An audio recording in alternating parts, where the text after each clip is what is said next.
was a Russian by birth. He fled the motherland one step ahead of a Bolshevik firing squad. He designed and built the first four-engine airplane, the first airplane with an enclosed cockpit, and together with Charles Lindbergh, cooked up the seaplanes that made international airlines practical. Lindbergh called him the greatest aviation engineer he'd ever met. He showed tremendous scientific talent at a very early age. By the time he was 11 or 12, he had read how to build small electrical motors, but he couldn't find any in Kiev at that time, so he actually began to take the bobbins from his mother's sewing machine and wrap them with wire, and he created his own electrical motors that he then powered with batteries by taking pickle jars and making batteries out of them. For all his fixed-wing achievements, however, he is most closely identified with helicopters. For it was the helicopter company he founded relatively late in his life that turned his name into a household word. He is Igor Sikorsky, and he is a legend of air power.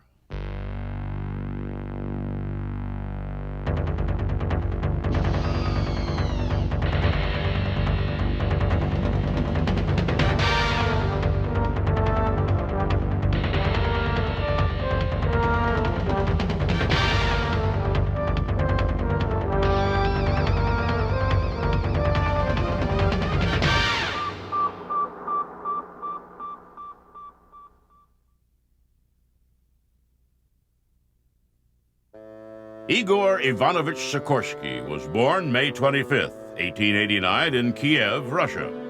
His father was a psychology professor and his mother a doctor, and together they nurtured their son's early interest in science. His life was in a home in which he felt very sheltered, very secure, very happy, in a home in which his father encouraged scientific research and encouraged daydreaming. He read what today we call science fiction books, primarily Jules Verne. He loved Jules Verne, 20,000 Leagues Under the Sea, 80 Days Around the World, A Voyage to the Moon. But primarily, there was one book, Robur the Conqueror, also known as, prophetically, The Clipper of the Clouds. And it's not too well known here in America, but it's a book that describes a flying machine very accurately, actually a helicopter. Very, very accurately describes a helicopter, some obviously 40, 50 years before it was ever flown. He attended the Petrograd Naval College, but left in 1906 to study engineering in Paris, then the center of aviation in Europe. His time in France was a revelation. The Wright Brothers were demonstrating their flyer outside Paris. The sky seemed filled with airships, and everywhere there were aeronauts and engineers collaborating on bigger and better flying machines.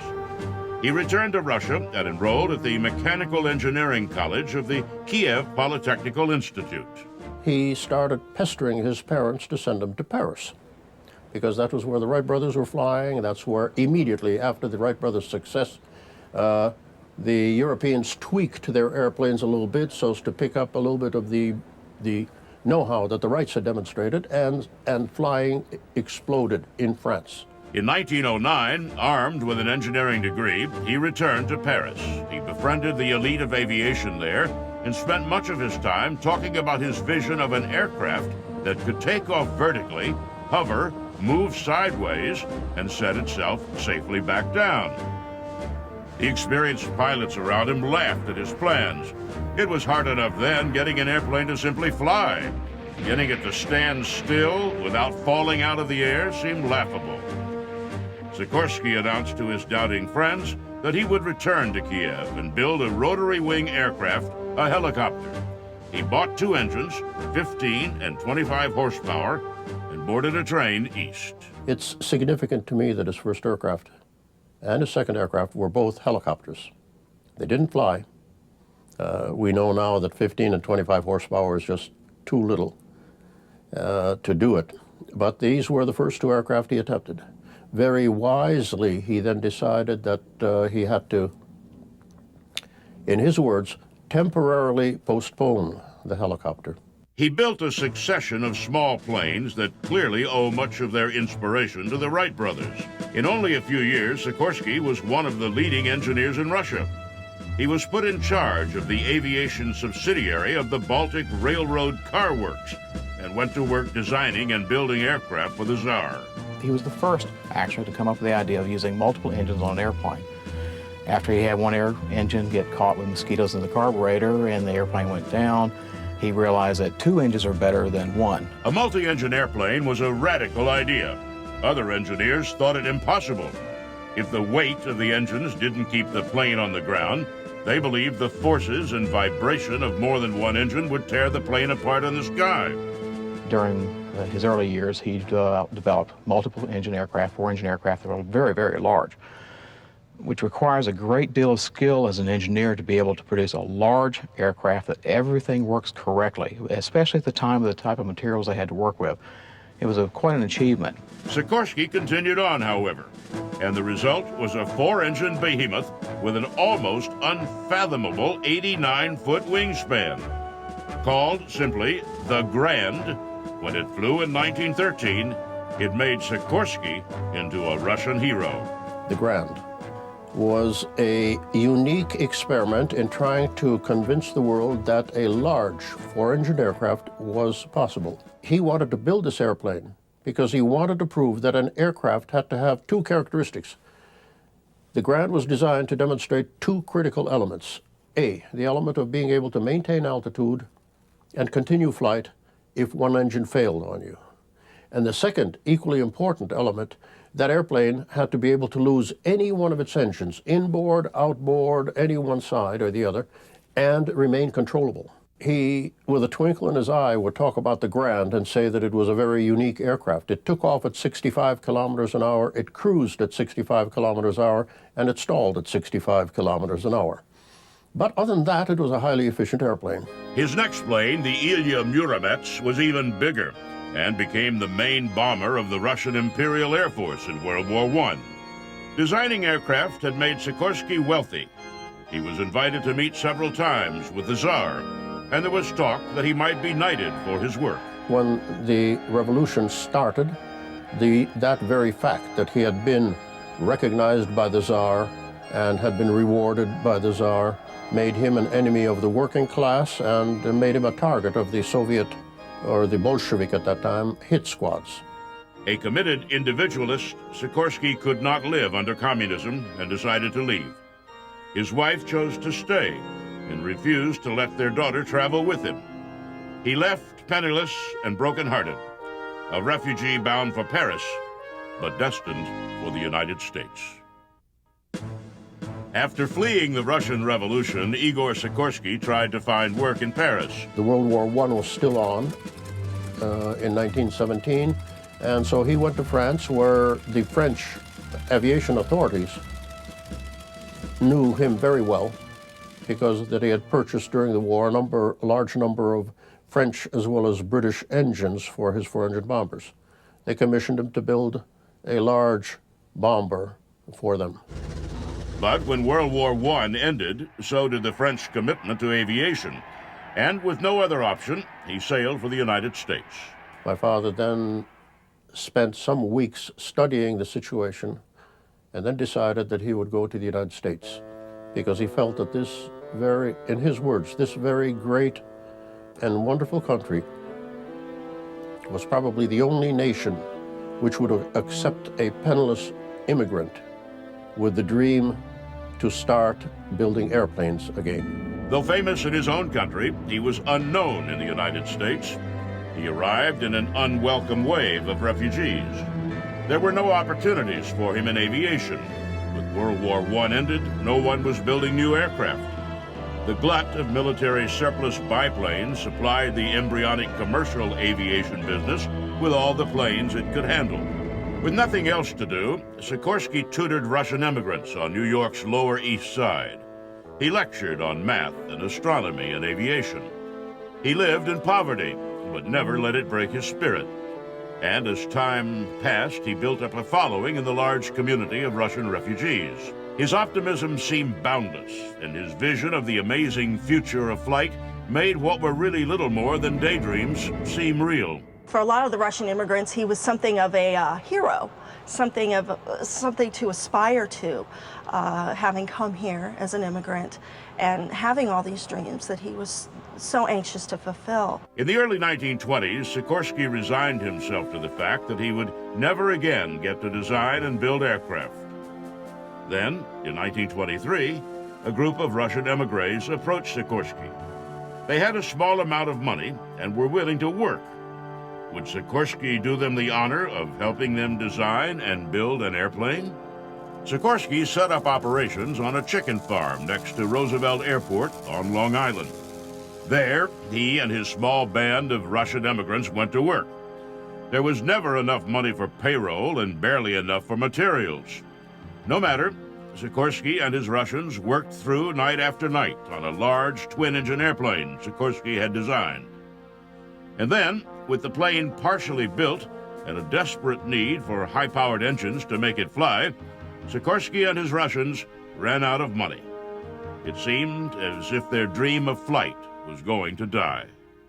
A gentleman drove up, stepped out of his chauffeur-driven limousine, walked around inspecting the airplane, which was being built in the open. The gentleman stopped, started a conversation with Igor Sikorsky, and Igor Sikorsky eventually tells the story that this gentleman sat down and wrote out a check for $5,000, handed it to my father and said, "I believe in you, I trust you, pay me back when you can, go, start building your airplanes." The man's name was Sergei Rachmaninoff, and it was this great pianist and composer who gave Dad his start in America. The plane Rachmaninoff's contribution made possible was the S-29A, a twin-engine, all-metal transport that was the forerunner of the modern airliner. It gave him the intellectual freedom and the financial wherewithal to produce the aircraft that a visionary could see, and in the process produce very successful aircraft. He followed with other designs and started building a reputation as a visionary. In 1930, he gave a newspaper interview in which he described a glimmering future of sleek metal aircraft carrying hundreds of passengers from continent to continent. Igor Sikorsky predicted in this newspaper interview that New York would be the center and the hub of one of the most busy airline services. Giant all-metal airplanes, sleek all-metal airplanes carrying hundreds of passengers would be taking off every hour on the hour for the far corners of the world. At a time when most aircraft were still made of fabric stretched over a wooden frame, he talked about pressurized cabins and jet engines as if they were something he had already tested. To get metaphysical, my father also believed very strongly in intuition, in a sixth sense, which sometimes came to you in a flash in the middle of the night. Sometimes it arrived very, very slowly after you'd been chewing on a problem for a while. He had his first big hit with the S-38, a flying boat that Pan American Airways used to open new commercial aviation routes to Central and South America. That success brought in other investors, including United Aviation, which was then a major producer of aircraft. And for the first time since leaving Russia, Sikorsky had the money for large-scale design and construction of aircraft. Though still fascinated with helicopters, his business grew because of his success designing fixed-wing aircraft. Among those who visited the Sikorsky factory was Charles Lindbergh, just returned from his flight to Paris. Sikorsky and Lindbergh found in each other kindred spirits. They were both intellectually restless, at the same time cerebral and instinctive. Both had clear visions of aviation as an everyday experience, pioneers who longed to make their field of endeavor commonplace to the point of being boring. Even their differences seemed complementary. Lindbergh looked at aviation from the point of view of a pilot. He wanted to open the world to aviation, and he traveled ceaselessly, charting routes for others to follow. Sikorsky, on the other hand, saw aviation as an engineering problem. To follow the routes Lindbergh was plotting, a passenger plane would have to have a certain range, be able to reach a certain altitude, and carry a certain amount of fuel. He'd spent a lot of time in the dark listening to music thinking, and he felt that he could almost see into the future, so to speak. Again, he was a very mystical, very spiritual man, to see what the needs would be, where his ideas could be applied to the betterment of mankind. And I think his particular genius came in his ability to take technology and apply it to the human need. Lindbergh, Sikorsky believed, was the greatest pilot in the world. Sikorsky, Lindbergh said, was the most gifted aircraft designer he had ever met. Dad had a great deal of respect for Lindbergh because there's no doubt about it, man knew a great deal about aviation. And in fact, it was this gentle teamwork between Lindbergh and Sikorsky, the mutual respect that they had for each other, that was absolutely wonderful to see in action. The first plane they collaborated on was the S-40, a flying boat larger and more dependable than any other. Lindbergh was working for Pan American Airways, setting up airmail service to the Caribbean, which was then a sea of islands without landing strips. Tying them together with aircraft posed problems that seemed even to Lindbergh nearly insoluble.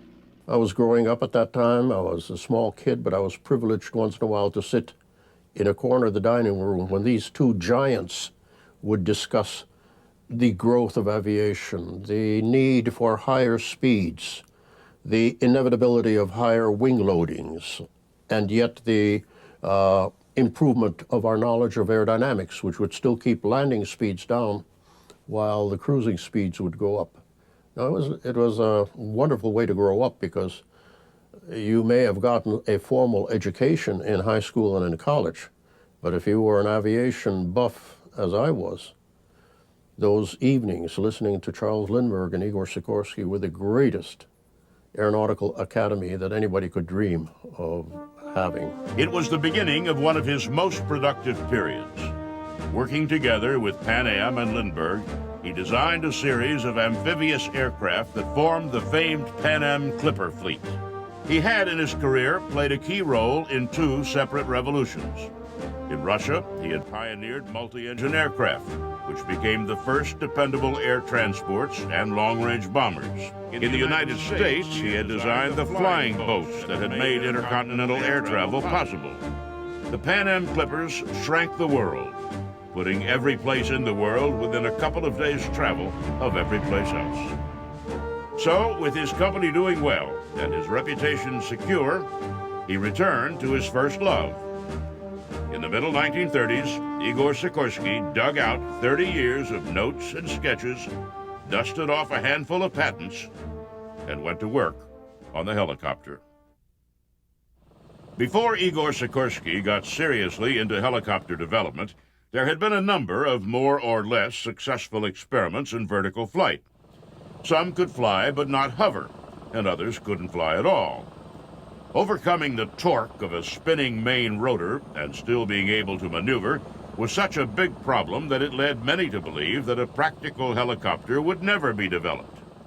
Sikorsky, however, believed passionately that the helicopter would work. He was not interested just in engineering and technology. The primary reason he developed with the helicopter was to rescue people, to save people's lives. As he worked and reworked the design of his helicopter, Sikorsky said over and over that if a person was in danger, an airplane could fly over and throw flowers to him, but a helicopter could come in and perform a rescue. Working at his Stratford, Connecticut factory, he and his team, still made up largely of Russian immigrants, built the VS-300. Ungainly by modern standards, the 300 was little more than a framework to support the engine and rotor. On September 14th, 1939, Sikorsky sat down in the VS-300's pilot seat for its first flight. When he climbed into this machine for the first time, he said it was a beautiful chance to relive one's life all over again, to design a new type of flying machine without quite knowing how to design it, build it without quite knowing how to build it, and then you climbed aboard and you opened up the throttle and you tried to teach yourself to fly at the same time that you were the test pilot in charge of the helicopter. Sikorsky carefully, slowly lifted off, learning to fly the helicopter as it rose. He went only a few feet off the ground, hesitated a few seconds in midair, and settled gently back to Earth. The world had its first working, practical helicopter. While Sikorsky thought the helicopter's future lay in rescue, the first American military man to get a look at the VS-300 instantly recognized its battlefield potential. People began to realize the idea that we can move large numbers of troops, we can attach weapons to these, and so the United States Army, for example, their aircraft, their helicopters, and these are very, very important for maneuver of the Army units. In 1942, while looking for aircraft that could be developed to fight German U-boats in the North Atlantic, two Coast Guard officers paid Sikorsky a visit. They watched in awe as Sikorsky lifted 25 feet off the ground, lifting a second man below on a suspended rope ladder. In their report on the test, they said Sikorsky's machine had many advantages over the blimps the Navy had developed for anti-submarine warfare. They recommended the Coast Guard buy 3 or 4 for testing, but the Navy balked at the $250,000 price tag. When the officers pointed out that helicopters could serve a search and rescue function, the War Department replied that the Navy was not interested in life-saving. They just wanted to get on with the business of killing the enemy. I think he was aware that inevitably, sometime sooner or later, it would be used as a military instrument of war. But that he said, was not the fault of the helicopter, because for every single person that it killed, he insisted quite logically that it probably saved 100. For the remainder of his life, Sikorsky designed and built helicopters. From the R-4, the first mass-produced helicopter, to the UH-60 Blackhawk, the machines he and his company designed and built rewrote the rules of aviation, of warfare, and of search and rescue. Whenever one talks about Igor Sikorsky today, it is the helicopter that he is remembered at. And that's, I think, justifiably so. It is the last and, in many respects, the most important piece of equipment that my father invented and left for mankind. When I asked him about it, he said that he had a number of favorite aircraft. And obviously the Grand, the first prototype 4-engine aircraft, was one. The flying boats were another one. But I believe also he himself felt proudest of his achievements in designing the helicopter. If you enjoyed this video, please remember to like and subscribe. And as always, thank you for watching.